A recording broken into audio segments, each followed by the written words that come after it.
This new color-coded map highlights the areas most frequently visited by COVID-19 cases. Geylang Bahru and Bendemeer markets and food centres will be closed after infections are found. And what a week it's been for the literary community as it comes to terms with what allegedly happened at BooksActually. You're watching The Big Story. I'm Olivia Quay. Subscribe to the Straits Times channel so you never miss a single episode. Since the latest COVID-19 wave hit over a month ago, you may have been wondering if there were any so-called infection hotspots in Singapore. Well, here it is. The Health Ministry unveiling this new feature in its COVID-19 Situation Report webpage. The map showing the areas frequently visited by cases within the past 3 days. The greater the colour intensity, the higher the number of cases who have been in that vicinity. Jurong West Central, Aljunied, Bedok North, Tampines East, Sengkang Town Centre and Woodlands East, some areas highlighted in the darker shade of red. The markets and food centres in Geylang Bahru and Bendemeer will be closed for 3 days for deep cleaning starting tomorrow after stall holders and workers there tested positive for COVID-19. But already by yesterday afternoon, more than half the stalls at the Geylang premises were closed. The National Environment Agency said the closure at both places was voluntarily taken after consultation with the two hawkers associations and the Jalan Besar Town Council. Elsewhere, fully vaccinated Australians can enter and leave the country freely from next month, but foreign travellers will have to wait a bit longer. Since the borders shut in March last year, only a limited number of citizens have been allowed into Australia. It's time to give Australians their lives back. We've saved lives, we've saved livelihoods, but we must work together to ensure that Australians can reclaim the lives that they once had in this country. 9,671 people died of COVID-19 in Malaysia in September, making it the deadliest month for the country since the pandemic began. However, officials said the increase was mainly due to a delay in the reporting of deaths as hospitals and testing labs were overwhelmed in previous months. Is Malaysia, though, on track to resume interstate travel? Well, a few things need to happen first, like getting 90% of Malaysian adults fully vaccinated, as well as further assurance that the Langkawi pilot program has been a success. Since Langkawi opened to thousands of domestic tourists on September the 16th, it's detected only a handful of COVID-19 cases and only one so far linked to tourists, who are all tested before boarding planes and ferries. Ever since it reopened to fully vaccinated travellers on September the 16th, tourists have thronged Langkawi. The prime island getaway was the first to welcome domestic tourists under Malaysia's pilot travel bubble. And visitors are excited to travel for a holiday after spending most of the year stuck at home due to pandemic restrictions. Absolutely, very, very happy. First holiday in 2 years. I think it's a really good idea. It's a good step towards getting the country going again. I think it's also a good incentive for people to get vaccinated because people want to, go back to normal life, and if you want to do that, you should get vaccinated. But before the islands could reopen, many businesses closed down. While popular attractions like the floating fish farms are visibly busier these days, other tourist hotspots have lost some of their luster.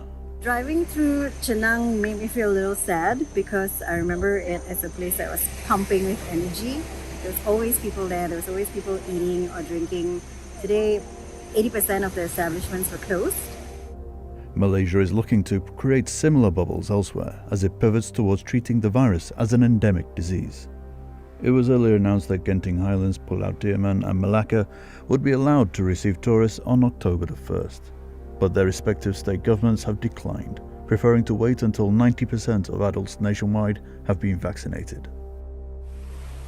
With strict protocols in place, Langkawi managed to keep the virus at bay. Ms. Anushya is hopeful that this will inspire more places to reopen for tourists. Surprisingly, there were actually more steps to the check-in process this time. Previously, we used to be able to do everything online, print out our baggage tags and then just dump our bags at baggage check-in. But this time we had to do everything manually. It also seemed like there were more steps along the way where people were scanning our codes. We had to show our phones multiple times. It seemed like a few of those steps were quite redundant. Like it would have been better it would have been so much more efficient if we stuck to this previous process. I do have faith in the protocol set. However, I think people need to follow the SOPs. I see that in the hotel, but I didn't see that as much in the airport or in the airplane. It was a full plane, so that part was a little concerning. And I think we will get back to where we used to be at some point.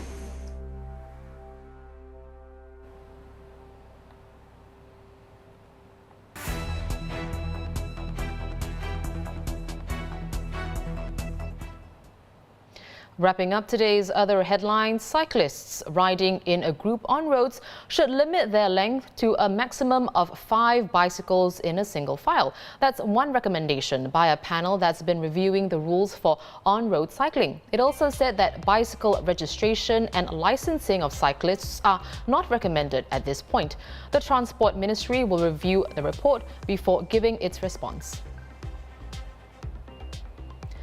As the trading of cryptocurrency becomes increasingly popular here, the Monetary Authority of Singapore has issued 2 more crypto licenses, allowing DBS Vickers and Australian firm Independent Reserve to provide digital payment token services.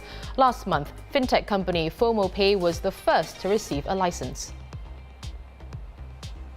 Mao Shan Wang durian snowskin mooncakes from Madam Ling Bakery are being recalled following 23 cases of gastroenteritis symptoms. One was hospitalized and has been discharged. The others either sought outpatient treatment, self-medicated, or recovered without treatment.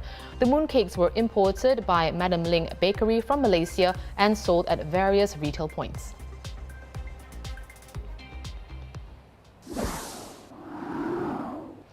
Nearly a week ago, last Saturday, a Rice media story went viral when it exposed BooksActually owner Kenny Leck's past relationships with his young female employees, as well as alleged unfair labour practices at the store.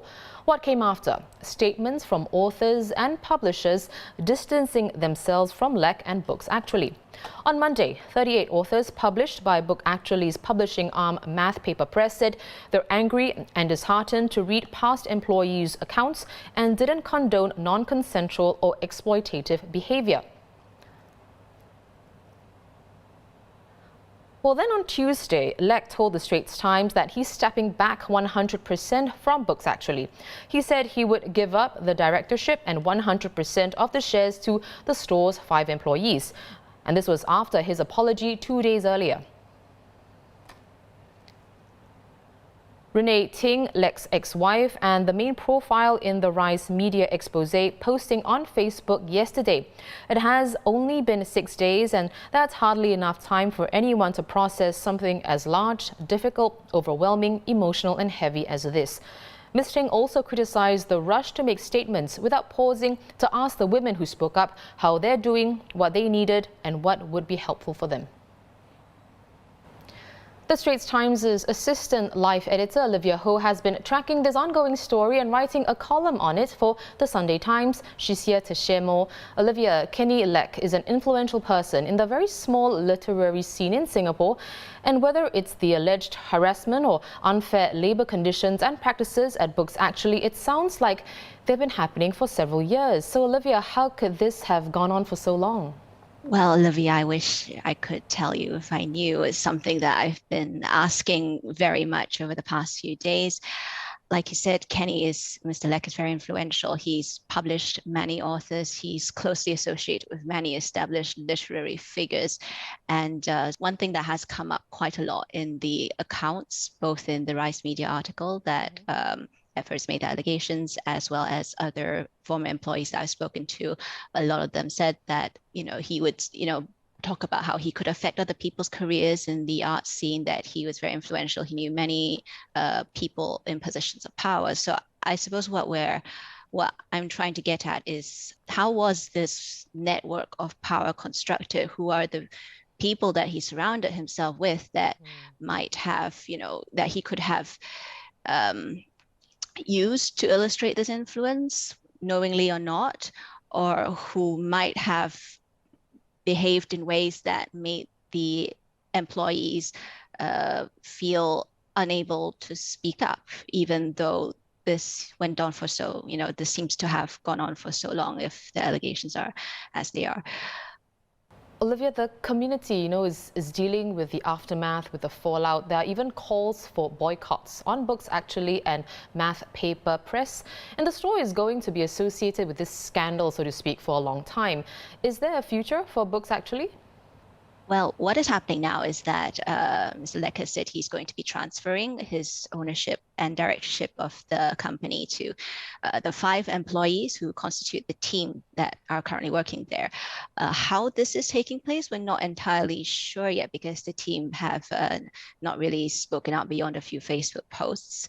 What we understand is that there are 5 quite young employees, probably women, and this is likely to be their first business. But I would like to hope that that they have the vision and agency to take this on, and that they. There are a lot of concerns. Is Mr. Leck still going to be tied to the company? He said no. Are there any financial liabilities that would transfer to the new owners? He's also said no, but then again, we only have his word for it. And finally, is this something that they want? And so from what it seems on what they post on Facebook, it is something that they've decided they will take on, and it's not like something that they've been thrust into because of this crisis. Yet at the same time, I think a lot of people are quite concerned about that.